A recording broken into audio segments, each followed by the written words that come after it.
Drizzy and T-Money blasting off the map. Mic check one, we igniting the chat. Big thoughts, big laughs, real talk on tap. From the stars to your ears, it's a certified slap. We break limits, no rules, no fear. Dropping gems every week, loud and clear. Vibes interstellar, mind so clever. Tune in once, you'll be hooked forever. This the blast off, where the wisdom collide. Rocket fuel flow, let the convo ride. From the cosmos down to the city stride. Every episode another joyride. Catch the wave, let the banter take flight. Brainstorm sparking through the depths of night. Underdogs talking, put the world in sight. All killer, no filler, just truth in the mic. Zone out, let the speakers combust. In a convo with hosts you can trust. Groundbreaking spins, no fine gold dust. It's a must, turn us up, adjust. This the blast off, where the wisdom collide. Rocket fuel flow, let the convo ride. From the cosmos down to the city stride. Every episode another joyride.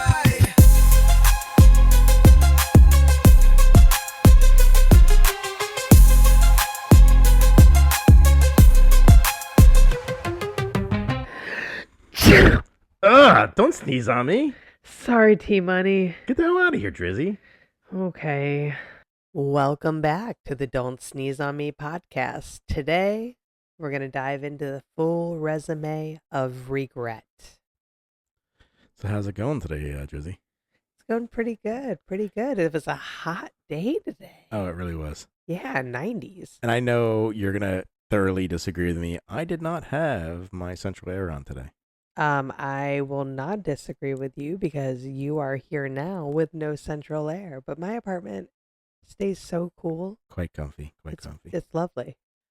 So I have to say, I am very thrilled at the response we got last week from Aliens and Anal Probes. Absolutely. It was number one, I really enjoyed talking to you about it. Like, I loved hearing the stories that you had to share, but then some of the feedback I got from my friends who listened, they had their own little stories and tidbits to add in or commented on, and were excited about the stories we shared. So I really enjoyed that episode altogether. Oh, so did I. I think the best part of it was that your mom said she really enjoyed it. So that really means a lot to me. That means a lot to me, but also means a lot to the show in general. Absolutely. Yeah. Thanks, Mama. Appreciate it. Love you. Yeah, thanks, Mama. All right. So, Drizzy, let me ask you a question. Yeah. Do you like where you work? Oh, currently I actually love where I work. I'm very lucky to be where I'm at. But that hasn't always been the case. What about you? Well, the job I have now, I would say, is probably my favorite. Mm-hmm. It really, I searched for it when I was looking for her, but it kind of, my hand was kind of dealt to me, if that makes sense. It wasn't me looking for a job because I wanted a new one. It was me looking for a job because I needed one. But, yeah, I was put in the same position. Oh, so, yeah. You know, we all have those bosses that just don't get it. And the one thing that I really hope, I mean, I've been a manager. I know you've been a manager too. I think you actually managed me. I did manage you. I was your supervisor. Yeah. But yes, I have pretty much always been a people manager of some sort. So I always say that when I become a manager, I never wanted to do things like past managers. And I think I've done a good job with that. But I mean, none of my employees are here to verify that. So I will say that I hope that I wasn't as much of a jerk, to say it nicely, to my team as I've had in the past. Yeah, I mean, I feel the same. I know that I've definitely made my mistakes as a supervisor in the past. I've definitely done things, but learned from them as I've gotten older and wiser. And I feel like now I've really grown into being a people manager and have learned from the poor and the really positive managers that I've had in the past and supervisors. But I feel like now I'm in a very healthy spot with my supervisor, with my job, where I'm at as a people manager. But like I said, not always like that. So yeah, I definitely have some stories about that. Something I always took to heart, and my father and my mother were both involved in education, and they used to say there are teachers that can teach, and there are teachers that can know the subject, and the teachers that can teach can actually tell you about the subject, but the ones that just know it, well, if you don't know it their way, then you're wrong. And it's the same way with managers. I think you have to learn to adapt to everyone's personality Mhm. because everyone learns differently. Totally agree. Totally agree. And like how you manage people has to be unique to how they like to be managed and how they receive feedback. So you have to really tailor your management style to each individual. Yeah, I totally agree. I mean, I've had some good jobs and some great managers, and then I've had the let's just say the managers from hell. Oh, absolutely. Absolutely. I've Absolutely. had the jobs where I've dreaded walking into work. Oh yeah, where you feel that Oh, that sick feeling the when you pit wake up in your on stomach. Sunday night when you wake up, you're like, Ooh. why am I still here? Mm-hmm. Mm-hmm. So I'll share a story. So there's a company I used to work for that everybody's I'm sure is familiar with. They have they're a chocolate company. Let's just put it that way, and they have very colorful like characters on All TV. right. What chocolate am I boycotting? You're probably gonna boycott all of it because if you really realize they all work together, Oh, just like that's the true. gasoline Ah, companies all work together. So, but I will say, when I applied for this job, it was a junior accountant job. Now I have a financial background, but I don't know accounting. Accounting is a very difficult subject, and if you yeah. really don't know what you're doing, you're gonna have a difficult time. And So you would have had to like major in accounting specifically. that's Yeah. why accountants become accountants. So what happened was I went for this interview. I failed the interview test, which was a simple test. It was Yikes. go in there, go on the computer, do a couple things, and Mm-hmm. you pass. I failed the test, all right? Oh, no good. Then I definitely failed the interview Oh. because they were asking me accounting questions and I had nothing. Of course, you're not an accountant. I mean, they asked me like basic accounting questions, like just simple stuff, like what would you call a depreciation in accounting? Like I didn't know the word Shit if I depreciation. know. I was like, like the product's no longer worth the same. Like it was like that type Yeah, like of value depreciation. it was such a All right, it was such a logistics. it was such a horrible answer, and they still hired me. Wow.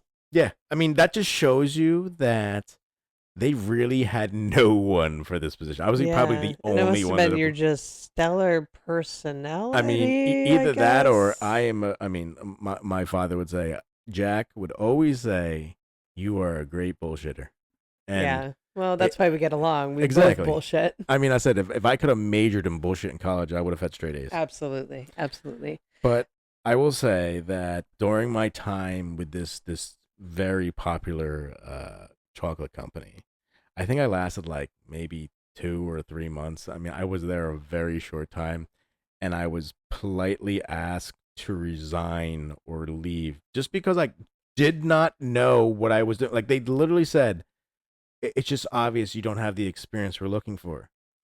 And I wanted to say to them during the exit interview, duh. Well, Like, how long were you there? maybe like I would say 3 or 4 months. Okay, but shouldn't they have recognized that in the interview process? Like clearly you didn't do well in the interview Oh, I know I didn't. and they still chose to move forward with you. Yeah. So Yep. what were their expectations? I don't know. I mean, maybe that I could pick it up, but I mean, listen, I have a finance background. I am very good at what I do. Mhm. My current job does not deal with finance, but I'm very fluent in what I do with finance. I'm, an Excel pro, I would say. But, accounting is just a different animal. Yeah, absolutely. And they still hired me, but it's like you wasted like 4 months of my time. Like That's you should have just told me no, and I would have been fine, and I would have moved on and found something that was more my speed.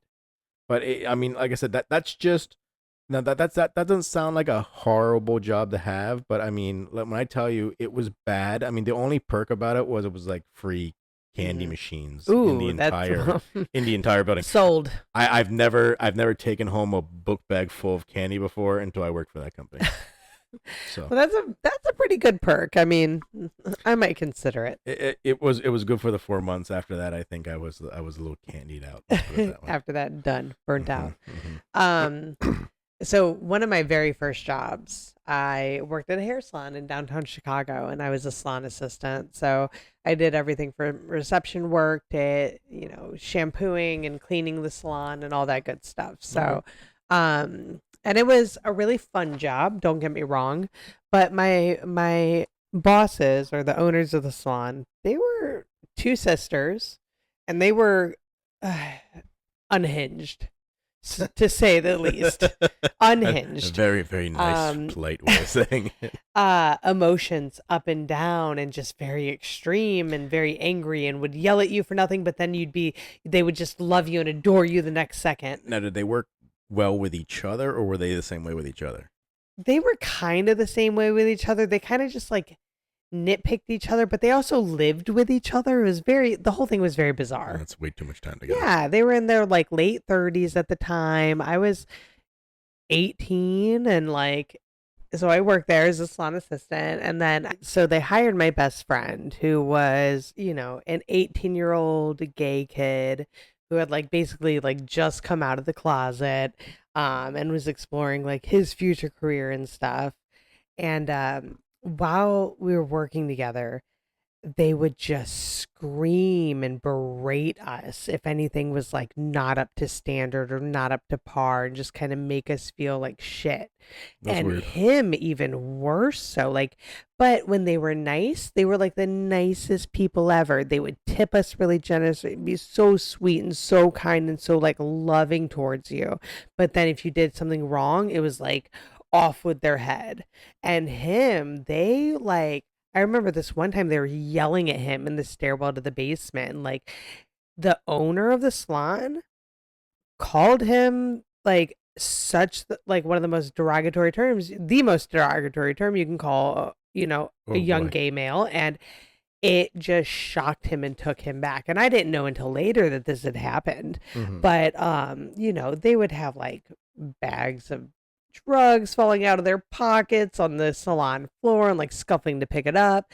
They smoked weed like in the basement of the salon. We smoked cigarettes in the back of the salon. But I mean, it was a nice salon downtown Mhm. Chicago, but we just kind of, it was very loose. Everything was very loose. But I just had such a toxic falling out with them and everything, and withholding my paycheck and just all this drama at the end of it. And I was just so happy to leave there at the end.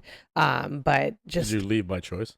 a combo. I think it was like I think we both knew. I was like, I was done there, they were done. I was like, and that was it. I didn't want to be there anymore. They didn't want me there anymore, Mm. and that was it. So it Mm. was kind of like a mutual like conversation on a phone call, or argument conversation kind of thing on a phone call. But we Yeah. both, it was an agreement. So I didn't feel like I was fired. Like I don't think they felt like I quit, like anything like that. But it definitely just felt like I was leaving, you know. But I was glad to go. It was one of my very first jobs. It was a Yeah. very interesting experience. It was definitely not a professional development experience for me whatsoever, but I definitely learned a lot about toxic environments. Well, I think that's what each job does. Is it kind of teaches you what you do and don't want. I Yeah. mean, unfortunately, sometimes it takes a lot to figure that out. I mean, I would say one of my very first jobs that I think I really enjoyed. It was for a clothing company. I won't mention their name, but they're a very prestigious clothing company. They usually go by two little letters, and I said I don't want to reveal too much, but I will call my boss, my director here. Let's just go with Danny the Dickhead, because he was I can't describe how how much this guy just despised me, and for no reason.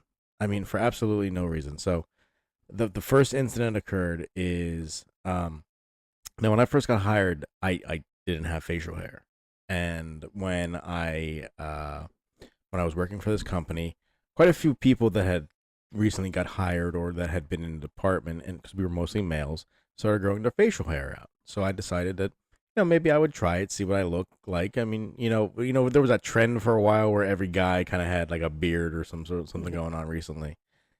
So I'm not gonna lie, I don't grow the greatest beard. It's not like it's patchy or anything like that. It's just very I don't know. It's like it's not full. It's like, if that makes sense. Like it's not like really the greatest beard. I mean, I talked to my friends and they said this is how you fix it, and but it's just I wasn't really about the beard. But the first incident came was he asked me one time during a staff meeting when I was going to shave my beard. And that kind of caught me off guard because you work for corporate. You're not allowed to go after somebody's appearance. Mhm. And it's not like it was a weird appearance. It was just like a beard that other people in the department had. Mhm. And then it got really bad. I went to lunch one day and I came back and there were facial razors left on my desk. That's Um, not okay.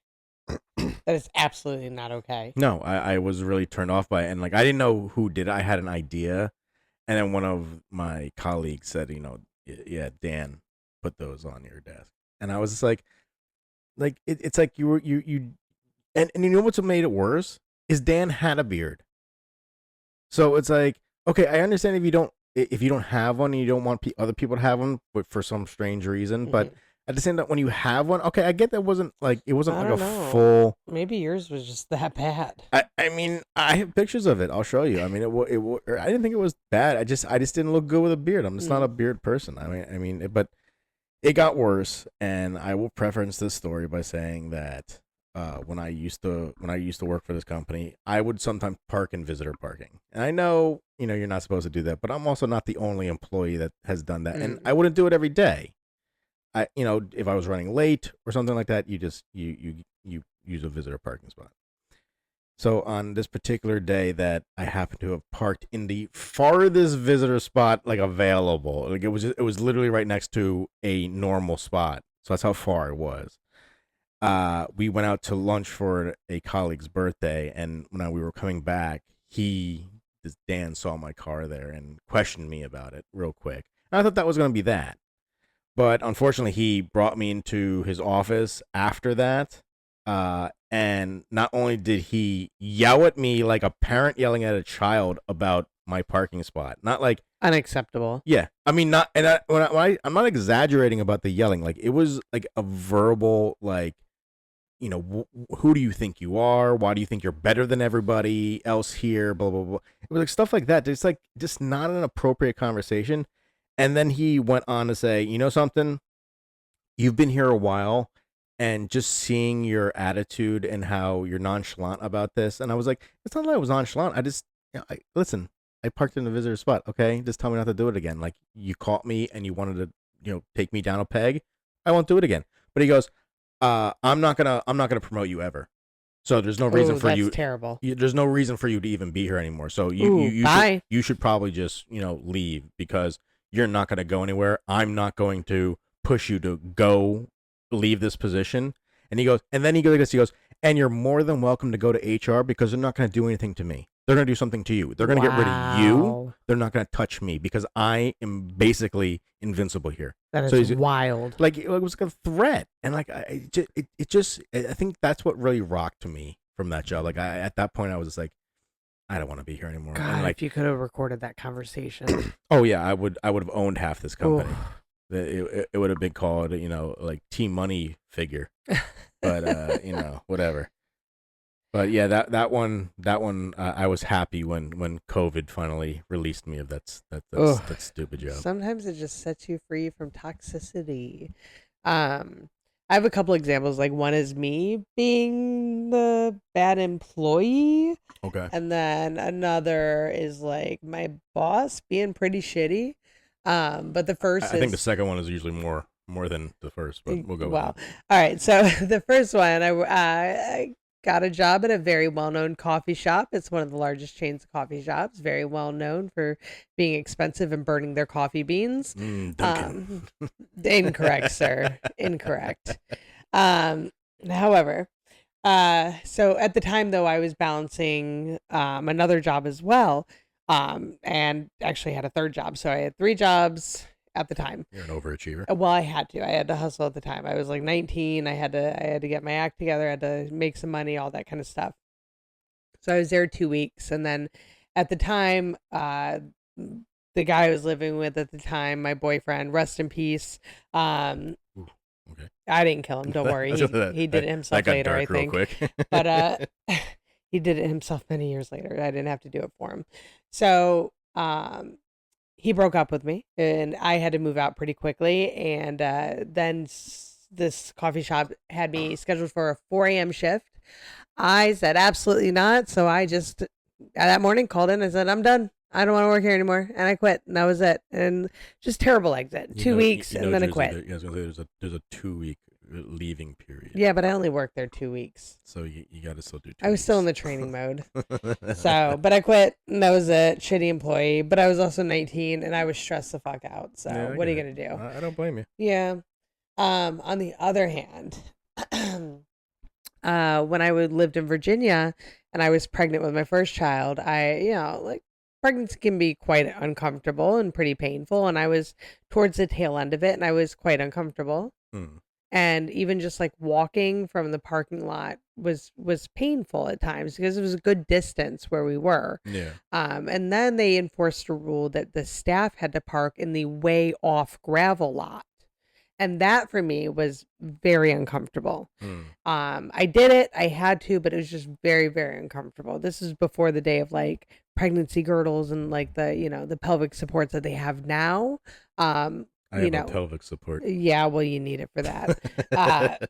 Anyways, so I was just very uncomfortable. And towards the tail end of the pregnancy, I was still personal training clients. I was still working regularly. Damn, you really were an overachiever. Yeah, I had to just bust my ass. So my boss at the time, I had a conversation with him. I said, hey, is it possible if I can park in the lot closer to the building? I'm having a lot of pains walking from the parking lot to the building. I had pelvic girdle pain. It's very common in pregnancy.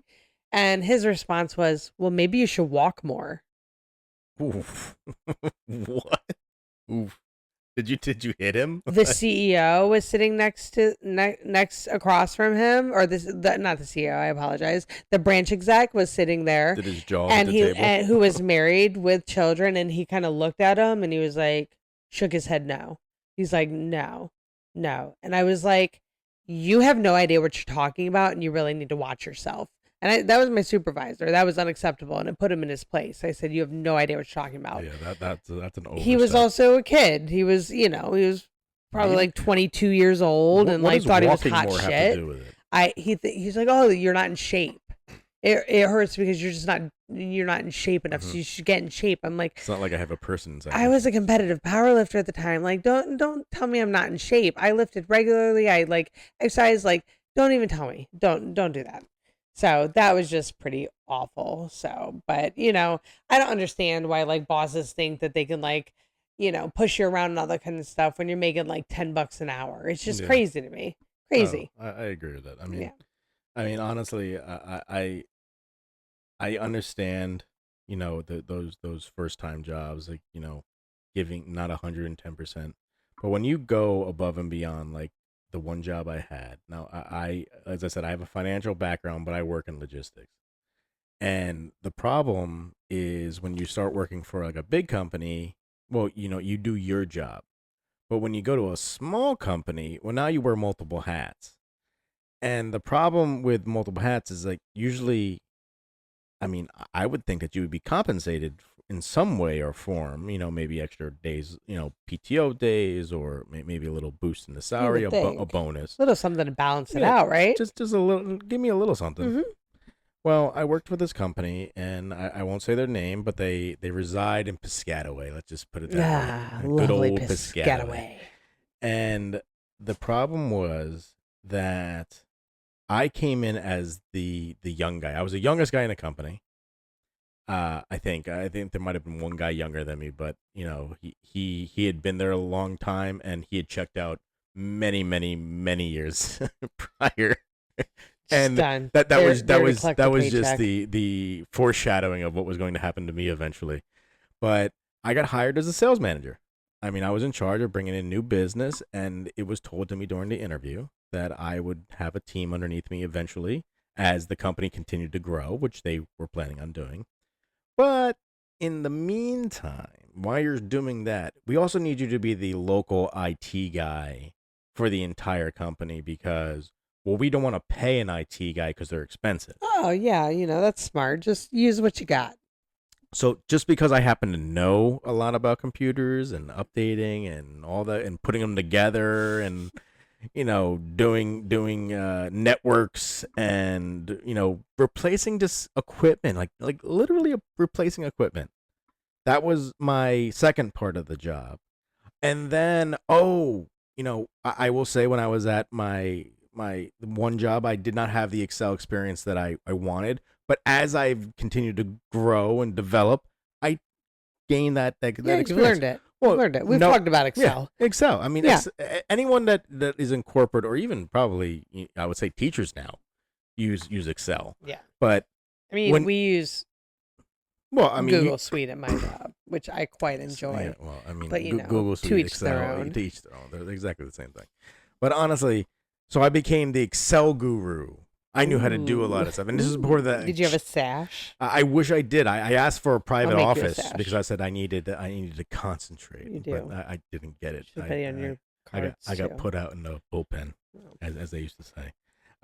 And so this job, I really gave 110%. I'm not even joking. I really put in the extra effort here because I wanted to succeed here. Mm-hmm. I was like, it's a small company. As they grow, then I'll grow with it. I'll get bigger. I'll be a VP, blah, blah, blah, blah. Boy, was that a load of shit. Ooh. I think I put my face in the biggest pile of horse shit ever Oh no. because I set up my replacement's computer 2 days before they conveniently let me go. Womp womp. Yeah. I watched them interview this guy. And I was like, man, that sounds a lot like my job. Really, but I was like, we're growing. Oh We're yeah, bringing on new people. grow the team. Yeah, we need Absolutely. More people. Mm-hmm. Yeah, no, they didn't need more people. They just needed different people. They fired me. Uh-huh. I didn't get severance, and they said, "Oh, well, your commission this month is very low, so we're keeping that too." Wow. I don't think either one of those is legal. But I mean, I gave you 2.5 years of my time. I did all this extra stuff, and my leaving prize was a fortune cookie, and good luck in your next job. Essentially, go fuck yourself. You want to know what the CEO said to me What? when I was leaving? He goes, "You weren't right here. You need to be in a big company. That's why we're letting you go because we can see that your potential is more for a big company." What does that mean? It means you don't fit in here. You don't fit our Go find another company. We don't want you to live. We don't want you to work with us. Yeah, the biggest bullshit excuse. Oh, you just weren't right here. You have find a real reason. You have the mentality of a big company. That makes no sense. I have the mentality of something, but it wasn't a big company. No, absolutely not. But going back to when I was your supervisor. That's ladies and gentlemen, that's how this relationship started. Oh, yeah. Back in She wouldn't leave me alone. 2020, the end of 2020.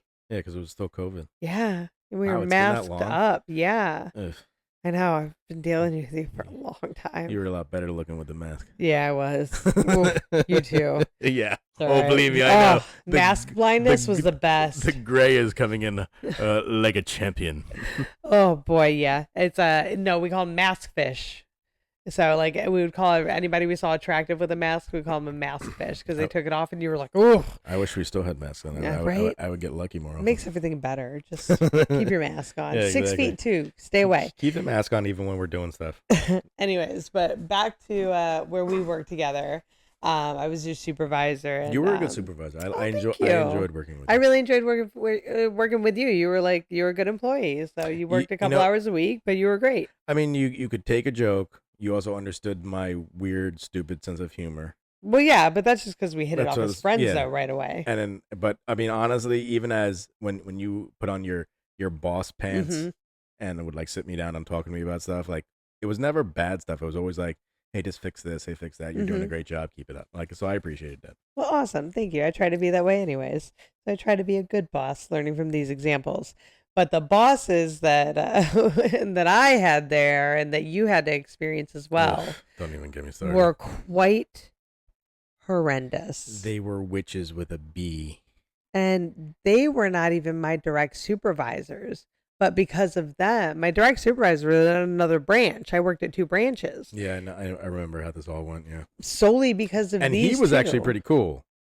Yeah, he was great. Yeah, yeah. He was great. He's moved on to another total association. I don't blame him. Yeah, but he's wonderful. He was meant to be in a more populated, bigger. Oh, I division. cried when I gave him notice. So I was actually sad to leave He was a him cool guy. because he was a great supervisor, great, excellent I agree. supervisor.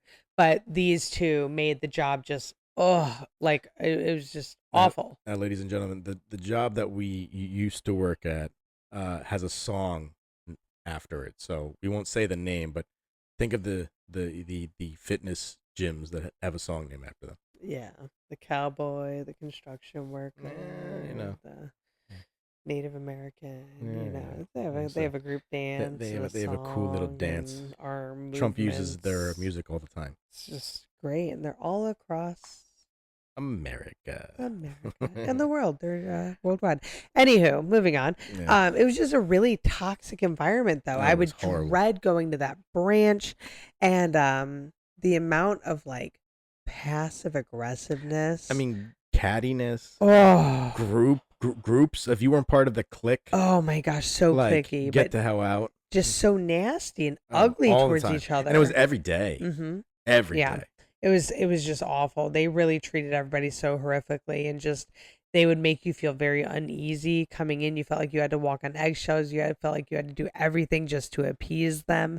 But they would also like play you, like they would play your friend to try to get like information, try to get things out of you. The branch manager's little butt buddy. Oh yeah, try to get you to like nuzzle up. Yeah, would play friendly with you just he could go back, just so you could get the gossip. Oh yeah, and so get what other people are saying. And tell the branch manager I hated him. Nope, I saw right through that. I saw right through it. But no, he's such a kiss ass. But they have both been exited out of that association and on to other things. So before them, before I became actually a personal trainer, this was my first personal training situation. Now listen, I understand that when you have zero experience, it's hard to get a personal trainer job. Yeah. I get it. Oh yeah, I did it for years, and like it's so hard to build a clientele. You have to do so many like free consultations. Oh yeah. Free first sessions and things like that to help like secure clients. But you don't work for free. No, I mean you do not. You get an hourly pay. Absolutely. So when I first went to this gym, there was a woman there. Her name was Brenda. And yeah, and me and her had been friendly for a very long time. She saw me working out in the gym all the time, saw how I coached people that I was friends with, and I thought that this was the right time to try to get a personal training job. She said, okay, well, you have no experience, so I want you to come in and for 2 weeks straight, you're going to work every day, but you're not going to get paid for it. Were you certified? Yes. So you had to make an investment in your certification, but you're not going to get paid to work? I had a NETA certification. That doesn't make sense. And she's like, yeah. And when you build up a clientele, then we'll put you on the pay scale. I was like, well, how about you let me do the floor supervisory, and then I'll build my clientele while I'm still getting paid per hour. I mean, we weren't getting paid much. I think it was like $10, something like that. Yeah, it's just a floor supervisor shift. You watch the gym, you make sure people are doing stuff right. You coach them. If anybody has questions, they need help on a machine. Yep. I was like, I'll walk around with my personal trainer shirt on. I was like, I'll build clientele because I'll start communicating and talking to people. Yep, that's how you do it. It works. And then you get paid the personal trainer, pay amount when you get a first client. Yeah. She's like, no, I want you to just come in and work for free. That's absolutely unacceptable. That's abuse. I was like, I don't even think you could do that. Like, how do you present that to HR? This guy's going to work for free, and then if he does good, then we're going to hire him. I mean, talk about, like, rude, but also at the same time, like, just degrading. it's like you have the certification, so Yeah. you should And they're not cheap theoretically certifications. have the knowledge, Another right? certification is $400. Yeah. Yeah. It's a lot. Oh, And yeah. it's like, so I had to work for free, and I don't even get to make that money up that I invested in myself Yeah. to work for you. That's not okay. There's nothing about that that's okay No. or that like sits well with me. She got fired very quickly after, but I was very happy about that. So, out of any of the jobs that you've had in the past, like, what's a job that you would never do again, even if it was like a significant amount of money? What's one job that you would just, nope, can't do it no matter what? So I worked for a pharmaceutical company, and it was my first pharmaceutical job. I liked it, but they had me doing the work of two people, and were expecting miraculous things to happen. I was a demand manager, so it's in logistics.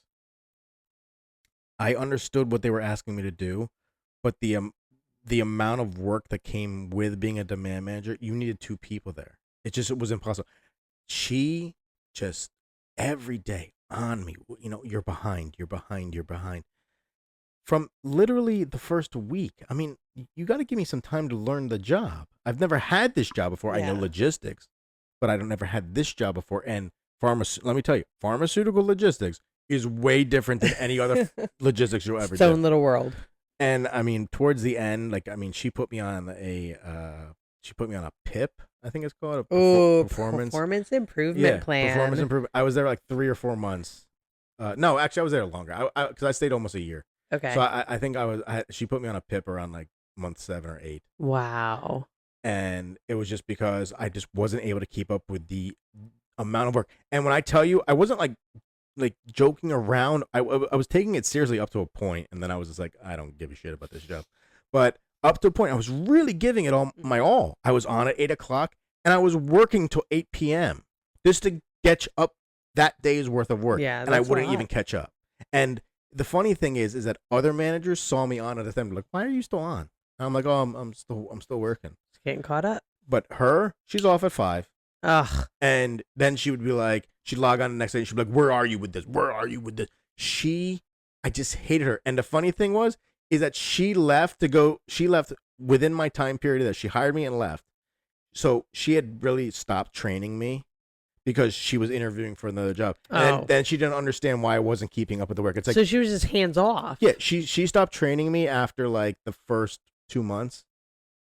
No, you need support with any new role, especially in a new field like that, for at least a year. Like a year, it's a full onboarding I used to go to her period. and she'd be like, I'm in a meeting right now, or I can't talk about this right now. I'll get back to you. Poor leadership. And never get back. And I just hated that. And like once I got on the PIP, I was like, I'm out of here. Yeah, I was like, that's it. because a PIP is basically, their permission to getting rid of you. Oh very yeah, soon. that's the first step of Oh them. yeah. So I was like, you're gonna get rid of me. So I started looking for a job, and then I went to that smaller company for logistics, and the story was already told. But Yeah. I mean, it was definitely worth leaving. At least I got paid more. Well, that's always a benefit. So I know I'm in a healthy company now because when my company issues a PIP, it's actually to get you to do better and to hope you stay. And I've actually seen people do better on that. So it is interesting how it's framed when other companies have used it as like almost a forced exit for somebody, like setting you up for failure. There's no way you can succeed in that time. There's no way you can improve. Oh yeah. I mean, Yeah. it's basically you have 1 foot out the door already. Absolutely. But, if anybody cares to share, I would love to hear some of your horror stories. I'm sure these are just light compared to what some of you may have experienced, but they're definitely memorable experiences for me. They may not seem heavy to some people, but for me, they're definitely very impactful. They were growth experiences. I've definitely learned a lot. That salon job, as crazy as it was also a hell of a lot of fun. Oh, yeah. There are a lot of things that we did that were really great, but it's also, you find that healthy balance, right? Oh yeah. I mean, like I said, I think every job I've grown a little bit or take on new information. I mean, some of my earlier jobs, they were a lot of fun because I was with my friends. I Mhm. mean, most of the time, the jobs I had, I got there because my friends were working there already, or I was there and then I brought my friends over. And I mean, yeah, you joke around. You definitely steal money. Technically, because you're just Stealing time. yeah stealing Yeah, time. it's Not stealing stealing money. time. Maybe stealing time. You're just because you're just fooling around half the time. Absolutely. But I mean, at the same time, I think it's it showed me what I don't want to do, Oh yeah. and also showed me what I'm good at and what I'm not good at, and what I have patience for. I mean, both of my parents were in education. I have no tolerance for children in education, so that's why neither myself or my brother ever went that direction. Yeah. And I, oddly enough, enjoy kids, and that's why I do what I do. So Exactly. there's that. But on that note, I hope you all have better bosses than you once did in the past. Absolutely. And But I said, share your stories with us. yeah. We have our email up on our Instagram. If you have some story you'd like us to talk about, or even if you just want to share, you don't want us to share on the on the show. That's great. We'd love to hear it though. But from all of us here at Don't Sneeze on Me, dropping the mic. We out.